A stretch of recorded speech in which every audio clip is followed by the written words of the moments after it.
성도 여러분 안녕하십니까? 오늘도 아침 예배에 찾아오신 성도님들을 진심으로 환영합니다.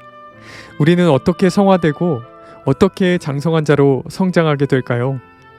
오늘 말씀을 통해서 우리의 신앙이 어떻게 성장하게 되는지 배우는 귀한 시간 되시길 바랍니다.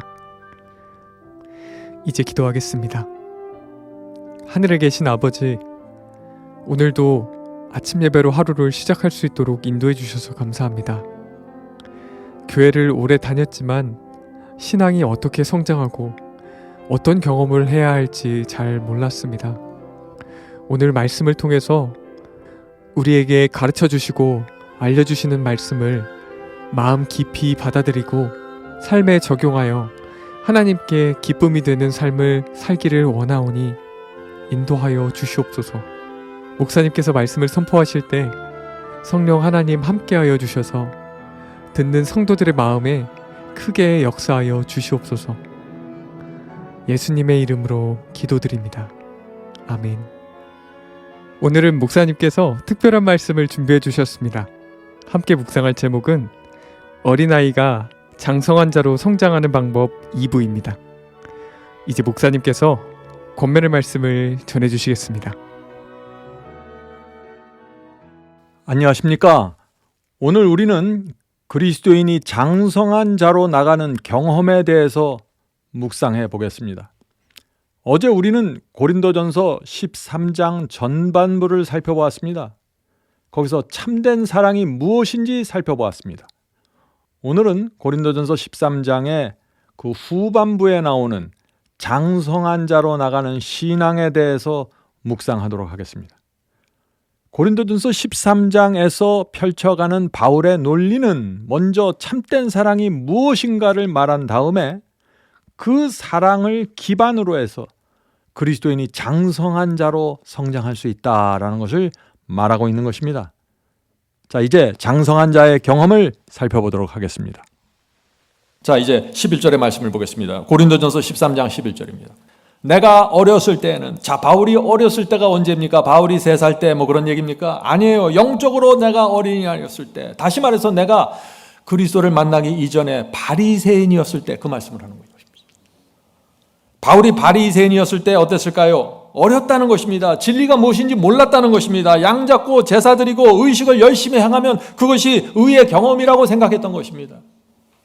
어린아이였습니다. 성화의 경험이 무엇인지 몰랐다는 것이죠. 예수님과 제자들을 핍박하고 죽여서라도 유대 교단의 인정을 받고 싶은 욕망으로 가득 채워져 있습니다. 어린아이라는 것입니다. 그때 어린아이였다는 것입니다. 어린아이의 특징이 뭐예요? 자기밖에 모르는 것입니다. 엄마가 아무리 바빠도 울어대는 것입니다. 배고프면 울고 아프면 소리 지릅니다.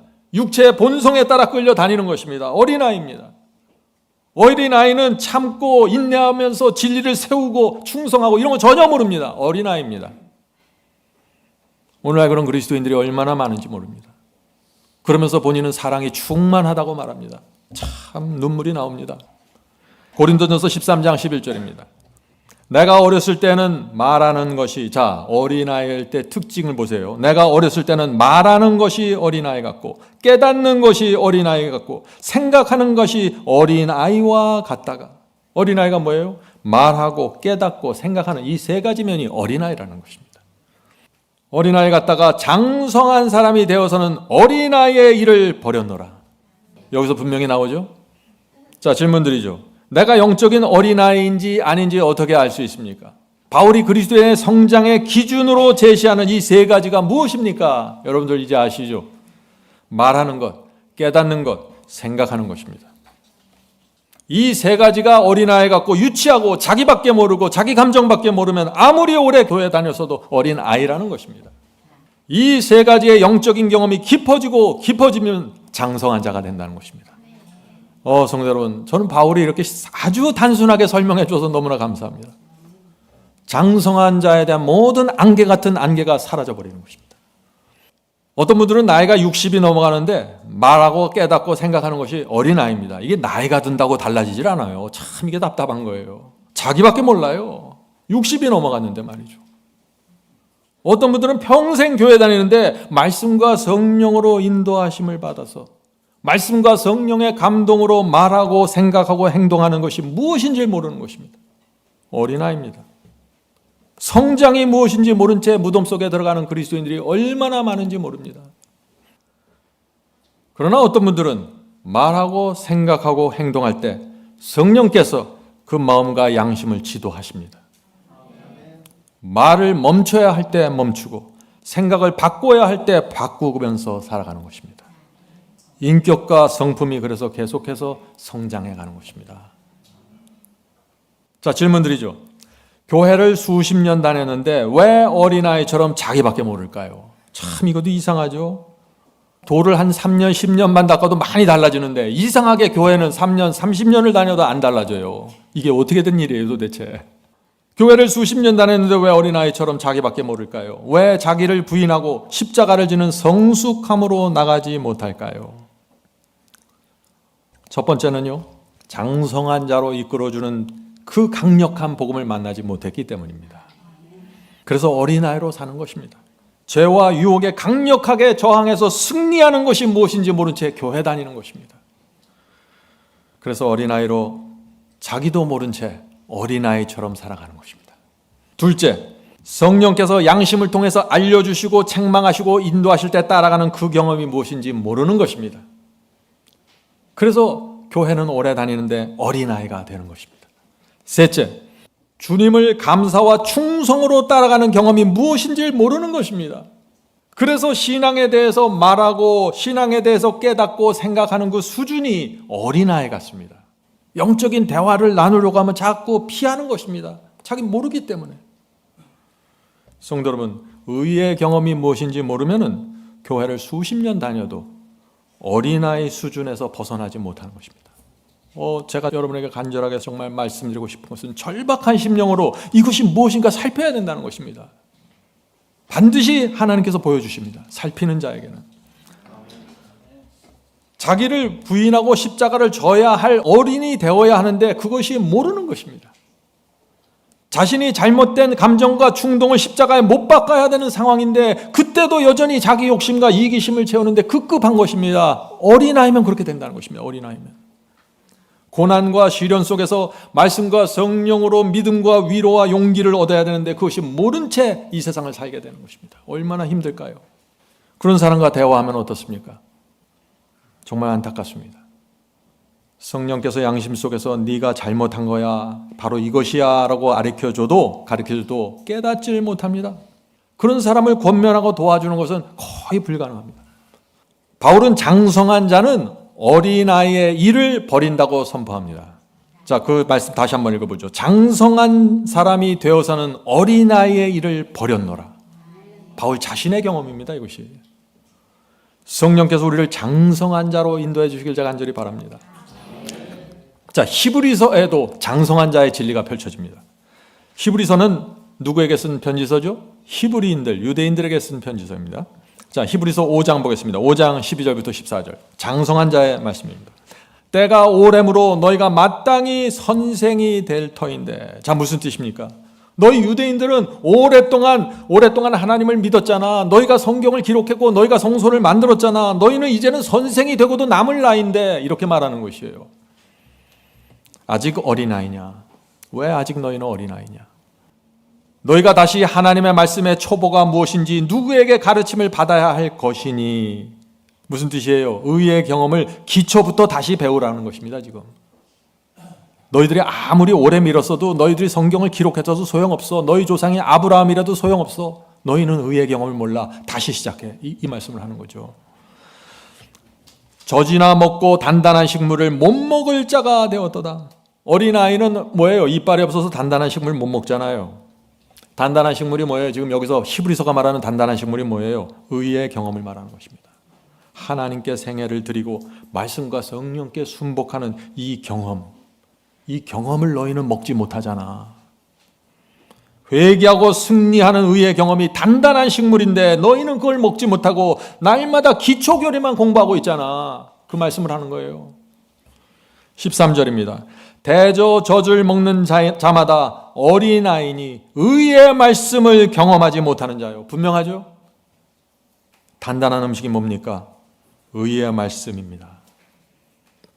말씀과 성령께 굴복하면서 사는 이 경험이 단단한 식물입니다. 이것을 먹지 못하면 어린아이라는 것입니다. 14절입니다. 단단한 식물은 장성한 자의 것이니, 의의 경험과 의의 원칙 누구의 것이라고요? 장성한 자의 것이라고요. 단단한 식물은 장성한 자의 것이니 저희는 지각을 사용함으로, 장성한 자는 지각을 사용함으로 연단을 받아 선악을 분별하는 자들이니라. 정말 놀라운 말씀이죠. 영적으로 어린아이와 같은 수준이면 단단한 식물을 먹을 수 없다. 의의 원칙과 순종의 경험을 제대로 소화할 수 없다. 그런 사람들은 기초부터 다시 시작해라. 그 기초가 무엇인가? 회개부터 가야 된다는 것입니다.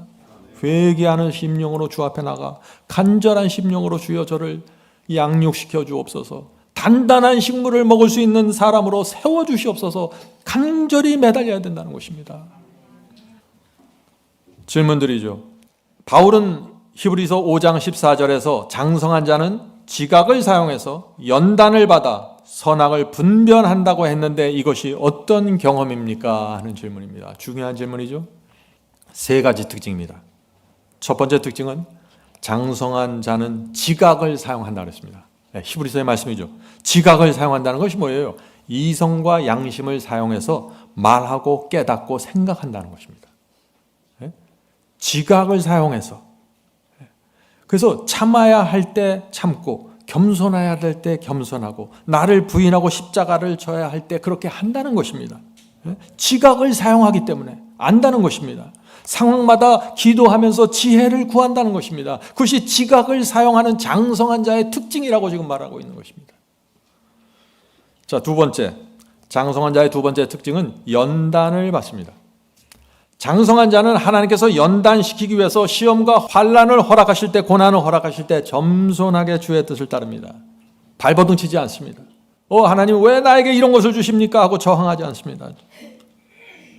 나를 연단시키기 위해서 이런 불시험을 허락하시는 하나님의 마음이 어떠할까? 그걸 생각하는 것입니다. 넘어지고 쓰러질 때마다 이 장성한 자들은 더 깊은 교훈을 받고 더 주님께 더 가까이 가게 되는 것입니다. 장성한 자로 세워지는 것입니다. 셋째, 장성한 자는 선과 악을 분별한다고 했습니다. 장성한 자는 특징이 뭐예요? 마귀가 어떻게 움직이는지 본다는 것입니다. 마귀가 사람들 뒤에서 어떻게 무너뜨리고 상황을 어떻게 끌어가는지, 어떻게 유혹하고 공격하는지, 장성한 자는 사람을 보지 않고 눈에 보이지 않는 영의 움직임을 본다는 것입니다. 내가 어떤 결정을 해야만 이 상황 속에서 하나님의 편에 서는 건지 분별한다는 것입니다. 장성한 자입니다. 많은 분들이 장성한 자, 화 안 내고 짜증 안 내고 그렇게만 생각하죠. 그것도 중요합니다만은 오늘 제가 말씀드린 이것이 핵심이라는 것이죠. 장성한 자는 지각을 사용해서 연단을 받아 선악을 분별한다는 이 말씀의 의미를 여러분들 반드시 이해하게 되길 제가 간절히 바랍니다. 자, 질문을 드리죠.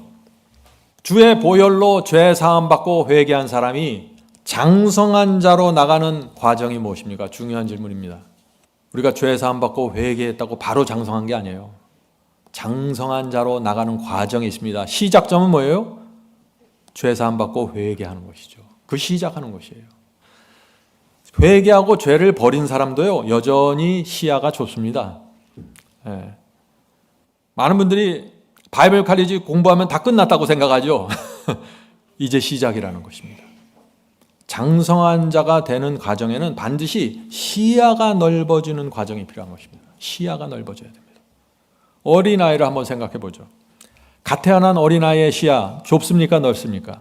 아주 좁습니다. 자기밖에 몰라요. 처음에는 자기밖에 모르는 거예요. 다른 사람이 아파도 전혀 관심이 없어요. 엄마가 아프고 열이 나도 아기는 전혀 관심이 없어요.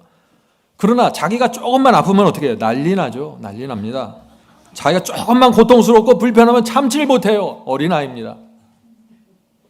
이 2살짜리가 이제 2살까지 성장했는데 그때 동생이 태어났어요. 이 2살짜리 아이가 동생을 어떻게 대합니까? 꼬집습니다. 꼬집어요. 엄마 관심이 동생에게 가는 거 싫다는 것이죠. 어린아이입니다. 우리 그리스도인들도 꼬집는 사람들이 있어요. 아무것도 아닌 일로 꼬집어요, 자꾸. 왜 그럴까요? 아직 어린아이이기 때문입니다. 지금 제가 뭘 얘기해요? 자기를 진단하는 방법을 얘기하는 것이에요. 내가 지금 어디에 가 있나? 내 마음에 안 드는 말 한마디 목에 걸리면 어떻게 돼요? 몇 날 며칠 그냥 말을 씻으면서 잠 못 자죠. 툭툭 털고 일어나서 전진하지 못합니다. 왜요? 어린아이예요. 어린아이는요, 이 구원에 대한 생각도 아주 비좁습니다. 구원은 어떻게 생각해요? 어떻게 하면 내가 지옥 가지 않을까? 어떻게 하면 이 땅에서 편하게 살다가 하늘 갈 수 있을까? 어린아이예요. 자기밖에 몰라요. 하나님의 마음에 있는 고통과 아픔을 전혀 관심이 없는 것입니다. 이러다가 또 아이가 성장합니다. 나이가 들면서. 그러면 어떻게 될까요? 시야가 넓어집니다. 이제 동생을 챙겨주기 시작합니다. 나만 있는 게 아니라 동생도 있구나. 엄마, 동생이 배가 아픈가 봐요. 동생에게 젖병을 물려주세요. 성장한 거죠. 엄마, 동생이 짜증을 나네요. 아마 기저귀가 좀 문제가 있나 봅니다. 성장한 것입니다. 그리스도인들도 그렇게 성장합니다. 내 고통, 내 외로움만 생각했던 사람이 성장해 가면서 다른 사람의 어려움과 고통에 관심을 갖게 되는 것입니다. 배려와 동정과 친절이 나오는 것입니다. 성장한 것입니다. 이 성장의 중요한 과정이 뭐예요? 성장의 중요한 과정이 시야가 넓어지는 거예요. 경마장의 말은 뭘 씌워요? 안대를 씌우잖아요. 앞만 보고 달리게 하는 것입니다. 절대 성장하지 않습니다. 그런 사람들은. 안대를 떼고 시야를 넓혀야 되는 것입니다. 관심이 나에게서 다른 사람에게로 넘어가는 것이 뭐예요? 그것이 성장입니다. 자, 이렇게 해서 아이가 조금 더 성장하면 어떻게 돼요? 시야가 넓어진다고 했습니다. 우리 가족만 있는 것이 아니라 옆집도 있구나, 이걸 알게 되는 거예요. 이웃도 있구나. 그래서 이웃 사람 나타나면 인사하기 시작해요. 성장한 것입니다. 사람을 존중하는 예의와 매너가 생기는 것입니다. 나는 예의와 매너에 관심이 없다. 성장하지 않은 것입니다. 나는 태어나길 그렇게 생겼어요. 성장하지 않은 것이에요. 핑계댈 거 없습니다. 제가 잘 아는 미국 청년이 있는데 자유분방하고 아주 천방지축이었어요. 그런데 그 청년이 회개하고 거듭났습니다. 그런데 갑자기 예절을 갖추기 시작하는 거예요. 제가 깜짝 놀랐어요. 공손하게 말하고 어른을 존중해 주는 것입니다. 미국 청년이 말이죠. 그래서 제가 한 번은 궁금해서 그 청년에게 물어봤습니다. 너는 미국 사람이고 예절을 모르는데 어떻게 그렇게 마음대로 살던 네가 예절을 갖추게 되었니? 누구한테 배웠어? 그 청년이 이렇게 대답했습니다. 저는 예절을 배운 적이 없습니다. 그냥 제 마음이 하나님을 믿는 사람은 예의를 갖추는 것이 마땅하다고 생각했습니다. 성도 여러분, 말씀과 성령으로 거듭나면은요, 일일이 가르쳐주지 않습니다. 예의와 매너 같은 거 그냥 배워버리는 것이에요. 말씀과 성령께서 내 속에 들어와서 지도해버리는데. 고린도전서 4장 9절입니다. 우리는 세계 곧 천사와 사람에게 구경거리가 되었노라. 내가 사람들과 천사들의 구경거리로 인생을 사는구나. 이것을 인식하게 되면은요, 크게 성장합니다. 크게 성장합니다. 마음이 넓어지고 시선이 넓어지면 우주를 보게 됩니다. 우주의 지배권을 결정하는 하나님과 사탄의 전쟁이 벌어지고 있는 모습을 보게 되는 것입니다. 그리고 그 전쟁에서 내가 무엇을 해야 하고 내가 어떻게 살아야 되는지, 내가 조금이라도 주님 편에 설 수 있는지 계획하게 되는 것입니다. 이것이 장성한 자입니다. 우주의 지배권을 결정하는 전쟁으로 들어가는 것입니다. 여긴 더 이상 내가 없습니다. 하나님의 승리만을 바라보면서 사는 것입니다. 성도 여러분, 성장이 무엇입니까? 나만 생각하고 나만 아는 이기적인 존재가 다른 사람의 아픔을 보게 되고 교회 공동체에 관심을 갖게 되고 진리의 중요성을 인식하게 되고 결국에는 우주의 중심이신 하나님을 중심으로 살아가게 되는 것입니다. 그래서 생각하고 계획하는 모든 것이 하나님 중심이 되어버리는 것입니다. 거기까지 가면 장성한 자입니다. 자, 질문 드리죠. 자, 성화가 무엇입니까? 우리는 왜 성화되어야 되고 왜 장성한 자가 되어야 할까요? 자, 성화가 무엇인가? 성화는 다른 사람들을 위해 봉사하고 섬기는 마음을 받는 것입니다. 또 성화는 나를 위해 사는 것이 아니라 하나님을 위해 사는 것입니다. 성화는 마귀를 밀어내고 하나님 편에 서는 것입니다. 이것이 성화예요. 근데 사람들이 이 성화를 화 안 내고 짜증 안 나는 거 이렇게만 이해하는 거예요. 너무나 협소한 것입니다. 성도 여러분, 성화가 중요합니까? 정말 중요합니다. 온 하늘은 우리를 성화시키기 위해서 6,000년 동안 전력을 다하고 있습니다. 지금 장성한 자로 만들어내기 위해서 말이죠. 우리가 처음 신앙할 때 어떻습니까? 하나님께서 나를 지옥에서 건져주셨구나, 그 은혜 감사합니다, 여기까지만 이해하고 끝나는 것입니다. 처음 시작할 때 누구나 그렇죠. 그때는 어때요? 어린아이 같은 말과 행동이 자꾸 나옵니다. 그런데 지속적으로 시야가 넓어지면 어떻게 해요? 결국 어디까지 도달합니까? 이런 생각을 하면서 살게 되는 것입니다. 주님을 믿는다고 말하는 사람들이 이렇게 말 안 듣고 고집이 세니 하나님 얼마나 힘드실까요? 이런 생각을 하게 되는 것입니다. 성장하는 사람들은 하나님께서 우리를 사랑하셔서 당신의 아들을 십자가에 내주셨는데 우리가 이렇게 불순종하고 제 마음대로 사니 하나님께서 얼마나 슬프실까요? 사람들이 다 자기만 생각하고 사니 하나님께서 얼마나 외로우실까요? 사탄이 하나님의 성품을 왜곡시키고 사람들은 하나님을 오해하니 하나님께서 얼마나 답답하실까요? 내가 하나님을 위해서 무엇을 할 수 있을까요? 이것이 성화된 사람이고 장성한 자로 나가는 사람입니다. 자기가 없습니다. 전부 하나님입니다. 이렇게 성장하면 결국 어디까지 가게 돼요? 더 이상 나를 중심으로 살지 않게 되고 하나님 중심, 진리 중심으로 살게 됩니다. 자연스럽게 이런 열매가 맺히게 됩니다. 승리의 복음을 가진 자들은 반드시 여기까지 갑니다. 네. 이제 기도하겠습니다.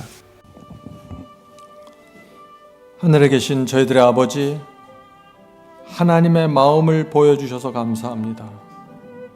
저희를 어떻게 해서든지 성장시키고 장성한 자로 세우시려는 하나님의 마음을 저희가 헤아립니다. 주여 도와주시옵소서.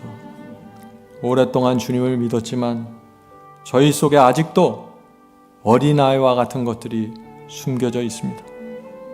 주여 보여주시고 가르쳐주시고 고쳐주시옵소서.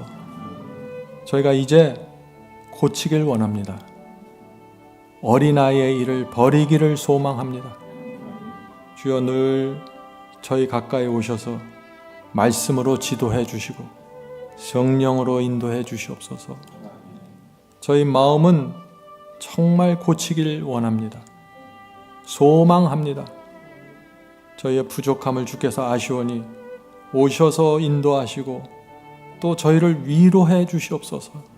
오랫동안 주님을 믿었지만 저희 마음 깊은 곳에 좌절이 있는 분들이 있습니다. 그 좌절의 구덩이에서 건져내서 소망을 갖고 장성한 자를 향하여 나갈 수 있도록 붙잡아 주시옵소서.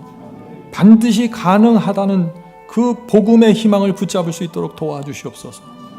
하늘에 계신 아버지, 이제 이 세상 끝에 하나님께서 장성한 자를 찾아서 늦은 비를 부어주시기를 원하는데 저희가 그것을 위해 준비하기를 원합니다. 도와주시옵소서. 저희 교회 참 마음에 어려움이 있고 육신의 어려움이 있고 재정의 어려움 있는 성도들이 있습니다. 주여 그 부족한 것을 채워주시고 위로해 주시고 다시 일어나서 달릴 수 있도록 세워주시옵소서. 이 모든 말씀 예수 그리스도의 이름으로 간절히 기도드립니다. 아멘.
돈